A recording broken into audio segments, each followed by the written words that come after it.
Straight line का chapter हम लोग करने जा रहे हैं. This chapter is the extension of the chapter that you have studied in class 10, that is coordinate geometry.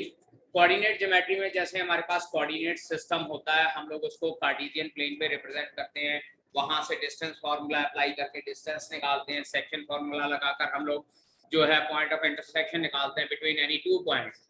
ये था base of the coordinate geometry. अब base of the coordinate geometry के बाद जैसे हम लोगों ने पढ़ा है कि दो पॉइंट्स के बीच में डिस्टेंस फाइंड आउट करना है, तो दो पॉइंट को ज्वाइन करने वाली हमारे पास एक स्ट्रेट लाइन सेगमेंट भी होती है. सो लाइन सेगमेंट को की इक्वेशन के बारे में हम लोग इस चैप्टर में पढ़ेंगे. But before starting the equation of line segment, हम लोग सबसे पहले इस चैप्टर में पढ़ेंगे slope of straight line. Slope of straight line. Straight line की स्लोप क्या होती है? अब यहाँ पे बेटा ध्यान दीजिए. लेट अस कंसीडर कि मैं यहाँ पे एक स्ट्रेट लाइन ड्रॉ कर रहा हूँ. This is a straight line and it makes an angle theta with the positive direction of x axis. This is x axis, x dash, this is y and this is y dash. अब ये line positive direction of x axis के साथ angle theta बना रही है, वैसे ये negative direction के साथ भी एंगल बन रहा है, दैट इज ऑब्ट्यूज एंगल, लेकिन पॉजिटिव डायरेक्शन के साथ इसका एक्यूट एंगल बन रहा है. या दूसरा केस हम लोग इस तरह से भी कंसीडर कर लेते हैं कि स्ट्रेट लाइन कुछ इस तरह से है, positive direction of x axis के साथ इसका ऑब्ट्यूज एंगल बन रहा है. तो मींस टू से कोई लाइन जब हम लोग कार्टेशियन सिस्टम में ड्रॉ करते हैं तो वो स्ट्रेट लाइन जो है x एक्सिस के साथ या तो एक्यूट एंगल बनाती है या ऑब्ट्यूज एंगल बनाती है, और तीसरा केस होता है 90 डिग्री का एंगल बनाती है x एक्सिस के साथ, चौथा केस होता है x एक्सिस के पैरेलल होती है. ठीक है जी. पैरेलल के केस में हम लोग थीटा 0 डिग्री कंसीडर कर लेते हैं, परपेंडिकुलर के केस में थीटा 90 डिग्री कंसीडर कर लेते हैं. Otherwise we always consider angle with positive direction of x axis. तो स्लोप ऑफ स्ट्रेट लाइन क्या होती है? Angle made by the line, angle made by the line with positive direction of x axis. Positive direction of x axis वो हमारे पास क्या होता है? Theta. And slope is equals to, slope का फार्मूला क्या होता है? Tangent theta. स्लोप का फार्मूला क्या होता है हमारे पास? टेंजेंट थीटा होता है. थीटा जो है वो एंगल होता है एक्स एक्सिस की पॉजिटिव डायरेक्शन के साथ लाइन कितने डिग्री का एंगल बना रही है, और उस कितने डिग्री का एंगल बना रही है उस डिग्री का अगर हम लोग टेंजेंट कंसीडर कर लेते हैं, that will be known as the slope of the straight line. और जनरली स्लोप को हम लोग स्मॉल m लेटर के साथ डिनोट करते हैं. तो स्लोप का फार्मूला हमारे पास होता है टेंजेंट थीटा. अगर थीटा हमारे पास लेस देन 90 डिग्री हो गया तो स्लोप जो है वो पॉजिटिव होती है. स्लोप क्या होती है? पॉजिटिव.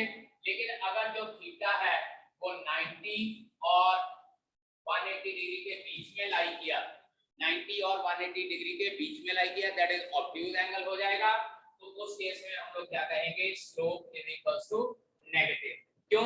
90 और 180 डिग्री के बीच में हमारे पास क्या होता है? Angle lies in the second quadrant, and we know that in second quadrant tangent is always negative. याद कीजिए ट्रिग्नोमेट्री में करवाया था आफ्टर स्कूल टू कॉलेज, तो उसमें सेकंड क्वाड्रेंट में टेंजेंट नेगेटिव होता है, तो उस केस में हम लोग कह देते हैं कि स्लोप नेगेटिव है. इसके बाद थर्ड केस, ये है फर्स्ट केस. सेकंड केस अगर ऑब्ट्यूज एंगल है. थर्ड केस है हमारे पास if theta is equals to 90 degree. Theta is equals to 90 degree मतलब क्या है कि आप इस तरह से परपेंडिकुलर लाइन ड्रॉ करते हैं x एक्सिस के. This is y, this is y dash. Perpendicular line एक ड्रॉ करते हैं x एक्सिस के. तो हम लोगों को पता है कि टेंजेंट 90 बेटा क्या होता है? नॉट डिफाइंड होता है. Tangent 90 is not defined, so we can say that slope of line perpendicular to x axis is not defined. Slope of line perpendicular to x axis is not defined. After this fourth part हमारे पास आता है if theta is equals to 0 degree. theta 0 degree मतलब क्या है कि x axis के parallel अगर line है तो टेंजेंट 0 कितना होता है बेटा जी? 0 होता है. तो हम लोग उस केस में कह सकते हैं कि slope of line parallel to x axis is always equals to 0. Slope of line parallel to x axis is always equals to 0. ठीक है मतलब जी. अब इसके बाद हम लोग बात करते हैं, this was the first formula for finding out the slope of straight line.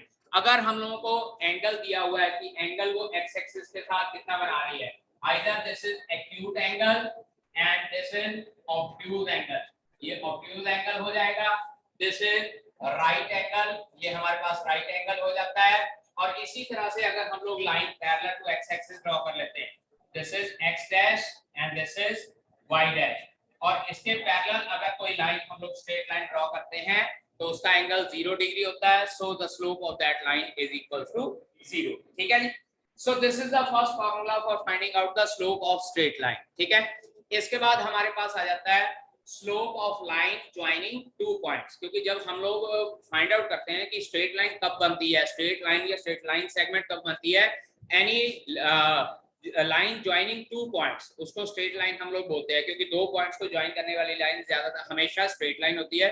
तो उसकी स्लोप भी अगर हम लोगों ने फाइंड आउट करनी है तो एक फॉर्मूला हमारे पास और होता है, slope of line joining two points. ठीक है, इसको नोट कीजिए बेटा, फिर इसके बाद नेक्स्ट फॉर्मूला करते हैं। सो बेटा हमारे पास दो पॉइंट्स हैं, ये हमारे पास कार्टेशियन सिस्टम ऑफ कोऑर्डिनेट्स है, x dash x, this is y dash, this is y। मान लीजिए यहाँ पे दो पॉइंट हम लोग को गिवन है, this is point A and this is point B। Point A हमारे पास है कोऑर्डिनेट x1, y1, और पॉइंट B के कोऑर्डिनेट्स हैं x2, y2। अब यहाँ पे देखिए हम लोगों को इस लाइन का एंगल नहीं गिवन है कि x एक्सिस के साथ कितने डिग्री का एंगल बना रही है, लेकिन यहाँ पे हम लोग को दो पॉइंट्स गिवन है। तो बेटा स्लोप का फार्मूला देखिएगा, slope is equals to m is equals to y2 minus y1 over x2 minus x1। Slope का फार्मूला क्या हो जाएगा, y2 minus y1 over x2 minus x1। इसको हम लोग इस तरह से भी लिख सकते हैं, change in y divided by change in x, change in y divided by change in x, या मैथमेटिकल लैंग्वेज में इसको बोला जाता है change in y with respect to change in x। और जब विद रिस्पेक्ट टू की बात की जाती है तो बेटा ये याद रखिएगा हमेशा, rate of change of one quantity with respect to another quantity is known as derivative. ठीक है, ये जब डेरिवेटिव का चैप्टर करेंगे तब हम लोग आप लोगों को बताएंगे कि किस तरह से, बट फॉर द टाइमिंग आपने ये कंसीडर करना है कि change in y with respect to change in x is known as the slope of straight line. इसके बाद कुछ कंडीशंस होती हैं स्लोप की, important point to note down, important points बेटा नोट कीजिएगा साथ साथ में। First point is slope of line parallel to x axis is equals to 0।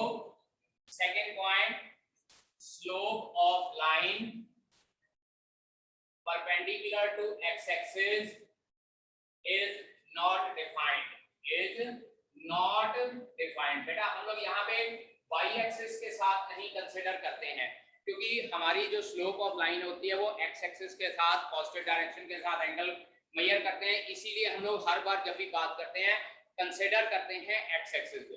अगर y एक्सिस के साथ भी एंगल दिया होगा ना तो हम लोग वो कंसीडर करेंगे कि अगर y एक्सिस के साथ इतने डिग्री का एंगल बना रही है तो फर्दर आगे जाके x एक्सिस के साथ कितने डिग्री का एंगल बनाएगी, वो हम लोग बाद में डिस्कस करते हैं।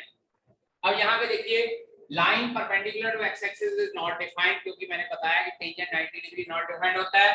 Third case, condition of parallelism, condition of parallelism मतलब क्या है कि दो लाइंस पैरेलल कब होती हैं, और कंडीशन ऑफ पैरेललिज्म होता है if m1 and m2 are slopes of two lines,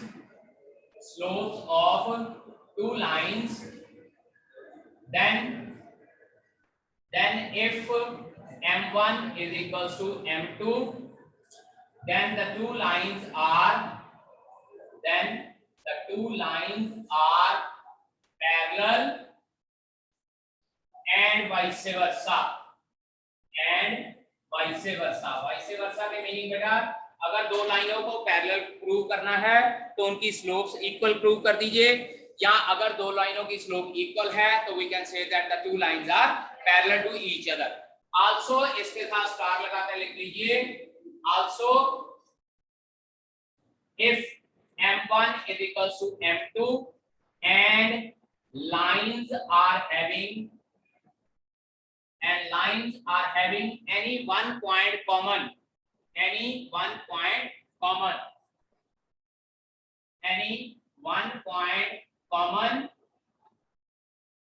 then lines are collinear, तो उस केस में हम लोग लाइंस को कोलिनियर बोल देते हैं। ठीक है, मान लीजिए आपको कहा गया कि prove that these two lines are parallel, A B parallel to C D. देखिए ए बी अलग अलग पॉइंट है, सी डी अलग अलग पॉइंट है, तो इनकी स्लोप्स इक्वल होगी, तो हम लोग कहेंगे पैरेलल लाइन है। लेकिन अगर ए बी की स्लोप बी सी के बराबर आ जाए, ए बी की स्लोप BC के बराबर आ जाए, तो यहाँ देखिए पॉइंट B दोनों लाइनों में कॉमन है। इसका मतलब क्या हो जाएगा, the points A, B and C are collinear, या कह सकते हैं line AB and BC are collinear. ठीक है, लाइन ये दोनों लाइनें सेम ही लाइंस हैं, अंडरस्टैंड। इसके बाद next fourth point, condition of perpendicularity. Fourth point लिखिए, condition of perpendicularity. Fourth point, condition of perpendicularity। दो लाइनें परपेंडिकुलर कब होती हैं, if m1 into m2 is equals to -1, then two lines are perpendicular and vice versa। फिर से बेटा वही बात, अगर दो लाइनें परपेंडिकुलर हैं तो उन दोनों के लाइनों की स्लोप का प्रोडक्ट जो है -1 होएगा, या अगर दो लाइनों के स्लोप का प्रोडक्ट -1 है, then the two lines are perpendicular to each other. ठीक है, इसके बाद नेक्स्ट पॉइंट लिखिए, angle between two lines. Angle between two lines, next point बेटा हमारे पास क्या है, एंगल बिटवीन टू लाइंस।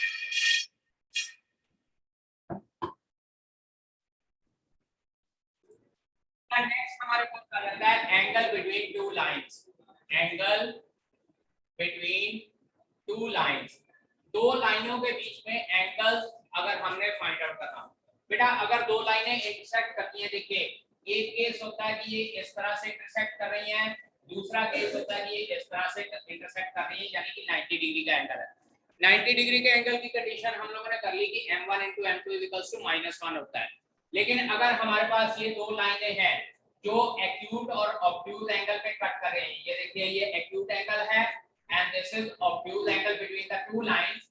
मान लीजिए इसकी स्लोप m1 है, दूसरी लाइन की स्लोप m2 है, then what will be the condition, the angle between the two lines will be given by tangent theta is equals to m2 minus m1 over 1 plus m1 m2 modulus।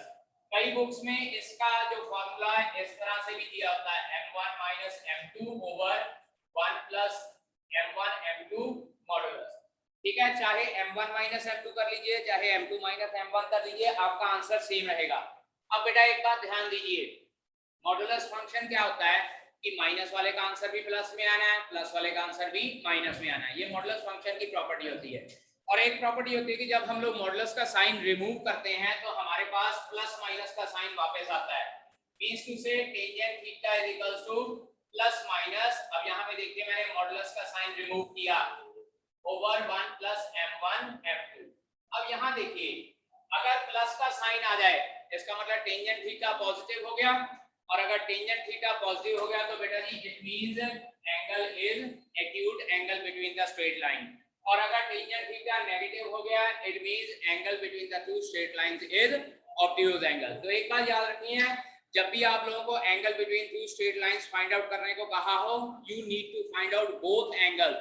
Plus minus का sign लगाइए या एक plus का sign लगाकर आप लोग angle find out कर लीजिए, उसके बाद उसको 180 में से माइनस करके आप लोग दूसरा एंगल भी फाइंड आउट कर सकते हैं, अनलेस और अनटिल अदरवाइज स्टेटेड। अनलेस और अनटिल अदरवाइज स्टेटेड मतलब क्या है कि स्पेशली बोला हो कि find out the acute angle या find out the obtuse angle.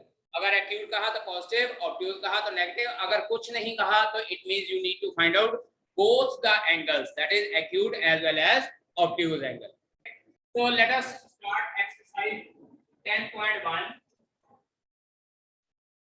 Exercise 10.1 first question बेटा देखिए। अब इस फर्स्ट क्वेश्चन में पुत्र जी कहा हुआ है draw a quadrilateral in the Cartesian plane whose vertices are -4 5। मैं रफ डायग्राम ड्रॉ कर लेता हूं बेटा। ये हमारे पास एक क्वाड्रिलेटरल है, A है -4, 5, B हो जाएगा हमारे पास 0, 7, C पॉइंट है 5, -5 एंड D पॉइंट इज -4, -2। पहले तो ये कहा कि कार्टेशियन प्लेन में इसको ड्रॉ करना है, मींस टू से ग्राफ पेपर के ऊपर ड्रॉ कर लीजिएगा। उसके बाद ये कहा फाइंड आउट इट्स एरिया। अब देखिए 10th क्लास में जब तक हम लोगों ने तय किया था तो हम लोग क्या करते थे कि एक डायगोनल ड्रॉ कर लेते हैं, दो ट्रायंगल में डिवाइड हो जाएगा and after that we can find out the area of the two triangle and then add. और पिछले लेक्चर में मैंने आप लोगों को बताया था area of quadrilateral. Area of quadrilateral का फार्मूला बेटा बताया था 1/2 x1 y1 x2 y2 x3 y3 x4 y4 and then again x1 y1। ये सारी वैल्यूज हम लोग पुट करते हैं 1/2। यहां से शुरू हो जाइए -4 5 0 7 5 -5 -4 -2 and then again -4 and 5। ये टर्म्स को आपस में मल्टीप्लाई करना है, कोई साइन नहीं चेंज करना, और दूसरी टर्म्स को क्रॉस मल्टीप्लाई करना है और साथ में माइनस का साइन लगा देना। ठीक है, अब यहाँ पे देखिए इट विल बिकम 1/2। एक तो बेटा मॉडुलस का साइन जरूर लगाना है क्योंकि area can never be negative. -28 check कीजिए, ये माइनस का 4 था, -4 × 7 -28, 0 × 5 -0, ये हो जाएगा प्लस का 0 और ये 5 × 7 -35 क्योंकि क्रॉस मल्टीप्लिकेशन के वक्त माइनस का साइन लगाना है। आफ्टर दिस -10 और ये -20। -20 कैसे हो जाएगा? -4 -5 प्लस का 20, और क्योंकि क्रॉस मल्टीप्लिकेशन की वजह से माइनस का साइन लगेगा, then it is -20 and it is again -8। अब यहाँ पे आप लोग देख लीजिए बेटा, सारी टर्म्स के साथ माइनस के साइन हैं और अल्टीमेटली हमारे पास माइनस का ही साइन आएगा, लेकिन हम लोग क्या है मॉडुलस के साइन की वजह से इसका आंसर प्लस में निकाल लेंगे। ओके, ये हमारे पास हो जाएगा 50 85 113 121 divided by 2। So we can say that 121/2 square unit.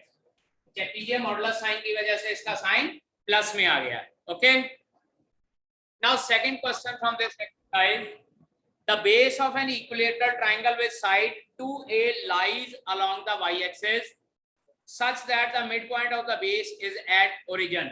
Diagram draw करते हैं पहले। यहाँ पे जो कंडीशन गिवन है बेटा उसके अकॉर्डिंगली देखिए x डैश y डैश। अब हम लोगों को ये कहा गया है कि इक्विलेटरल ट्रायंगल है, उसका बेस y एक्सिस के ऊपर है और उसकी साइड 2a है, और जो साइड बेस की है उसका मिड पॉइंट ओरिजिन है, यानी कि जितना डिस्टेंस ये है उतना ही डिस्टेंस नीचे की तरफ लेना है, तभी ये 2a होएगा। Let us consider this is point A, this is point B। अब इक्विलेटरल ट्रायंगल ड्रॉ करना है, मैं इस तरह से ज्वाइन कर देता हूं। और बेटा जरूरी नहीं है कि इक्विलेटरल ट्रायंगल एक ही साइड के ऊपर है, इक्विलेटरल ट्रायंगल इस साइड पे भी हो सकता है। Let us consider this is point C and this is point D. We need to find out the coordinates of the triangle ABC or the coordinates of triangle A, B and D. अब सीधी सी बात देखिए, अगर ये point A है तो A के coordinate 0, A हो जाएंगे क्योंकि y एक्सिस के ऊपर पॉइंट 0, y की फॉर्म का होता है। इसी तरह से B के कोऑर्डिनेट 0, -a हो जाएंगे। अब बात आती है कि C के कोऑर्डिनेट्स किस तरह से होते हैं। ठीक है, एक बार याद रखिएगा, question number second, we know that length of perpendicular in equilateral triangle, perpendicular की लेंथ कितनी होती है इक्विलेटरल ट्रायंगल की? That is equals to √3/2 into side. √3/2 into side होती है, तो इसका मतलब क्या आ जाएगा? √3/2 इनटू 2a, ये कैंसल आउट हो जाएगा, √3a मींस टू से जो ये लेंथ है ये ओरिजिन से OC लेंथ √3a यूनिट है, इसी तरह से OD लेंथ भी √3a यूनिट है। So we can say that the coordinates of C will be √3a, 0 and coordinates of D will be -√3a, 0। ठीक है, इस तरह से आप लोगों ने एक्सप्लेन करना है because side of equilateral triangle was 2a। ये देखिए a और a 2a साइड थी, तो जो परपेंडिकुलर है, अभी मैं परपेंडिकुलर क्यों कंसीडर कर रहा हूं बेटा, क्योंकि x एक्सिस और y एक्सिस आपस में 90 डिग्री पे कट करते हैं। So OC will be the perpendicular of the equilateral triangle ABC as well as OD is the perpendicular of equilateral triangle ABD। ठीक है, इसको अपनी लैंग्वेज में लिख लीजिएगा and you can write down the coordinates of the equilateral triangle. Okay, next question बेटा next lecture में हम लोग करेंगे। इतना ही ठीक है इस लेक्चर के लिए।